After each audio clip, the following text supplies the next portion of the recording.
அண்ணா eddy Lakshmi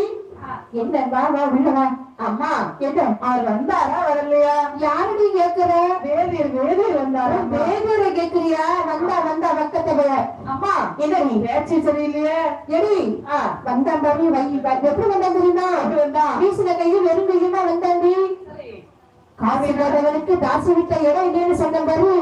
செத்தவனே வெளியே போடா நான் ஏன்னு சொன்னேன் வெளியே போயிட்டா ரோசா உள்ளவன் அந்த வார்த்தை கேட்ட லட்சுமியானவள் உயிரோடு வாழ வேண்டும் என்று சொல்லி பின்னாடி ஓடோடு வருகின்றாள் காட்டில் வருகின்றாள் சரி கண்டாள் ஓடி வருகின்றாள் காட்டிலே இப்படி அமர்ந்திருக்கிறீர்களே அதனையே நம்ம வீட்டுக்கு போகலாம் வாருங்களையா லட்சுமி நீ என் மேல பசங்கதான் இருக்கிற ஆமா அதாவது முன்னோடு சொல்லுவாங்க என்ன தெரியுமா நூறு போல சேலை